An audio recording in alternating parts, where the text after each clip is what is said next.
As you can see behind me, we have a nice seamless gray paper background, and I think this is one of the simplest and cleanest ways to install paper. Let me show you exactly how we built it.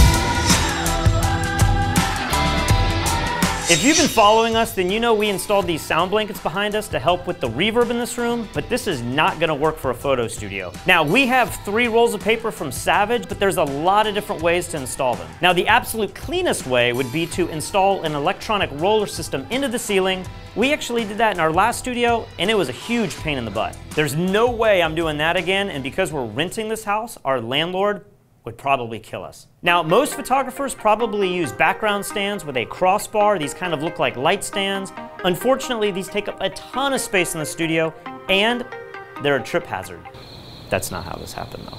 So I think I have a cleaner and better way to install paper backgrounds. Let's get to it. In order to build this system, we need a few things. First, we need an impact wall mounting kit, 4 super clamps, 2 Varipoles, a 10-foot aluminum tube, a wrench or screwdriver, 8 machine bolts, a bubble level, an old rustic ladder, and non-slip select grip. Now, these brackets are meant to be installed either in the ceiling or you can mount them directly on the wall. Because we're gonna be mounting these to Varipoles, we need to install these vertically. In order to do that, we need to install 2 super clamps directly onto these brackets. Now, I'm using these small screws to mount our super clamps directly to these brackets. Now, they make kits that only use 1 super clamp. I like to be super safe. I'm gonna use 2 super clamps per bracket.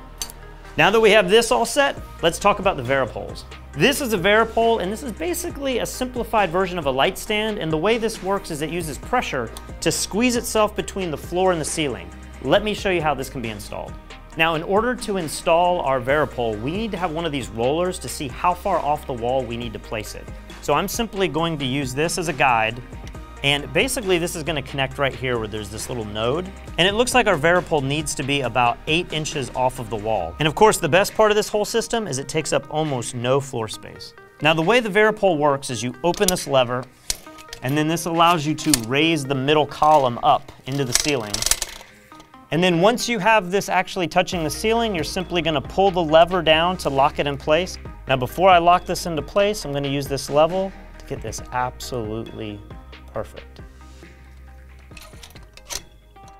So now let's talk about one of the most important parts of this build, and it's just a simple aluminum pipe. Now, when you buy a roll of paper, it comes pre-rolled on a thick cardboard core, but over time, this cardboard is gonna start sagging, which is going to introduce a bunch of wrinkles in your paper. You definitely don't want that. There's one easy solution to this. We're going to run 1 aluminum pipe through the middle of each one of our papers to keep it from bowing. Now, I've spent a lot of time researching these pipes. I've actually gone to Lowe's to try to buy the perfect pipe, and unfortunately, every pipe is either gonna be too thick for the roll of paper, or it's not gonna be wide enough to accommodate the mounting system that we're using. So I would highly recommend going with this system from Photoconic. It actually comes in 3 separate pieces. You screw it all together, it couldn't be easier. So this pipe is exactly the right diameter for our rollers here. These are gonna simply slip in. We're gonna screw these tight so that they open and expand inside. And once we have both of these installed on either end, we're gonna know the exact distance we need to install our second Varipole.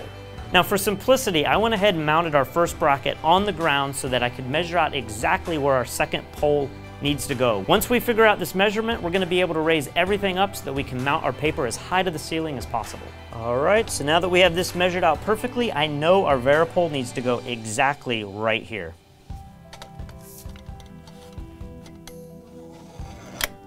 So now I'm just simply going to move our brackets all the way up to the ceiling. I want to get these as close to the ceiling as possible so that I have the most amount of space on the bottom roll. And I'm just going to tighten our super clamps really, really tightly. And now it's time to see if our pole fits perfectly.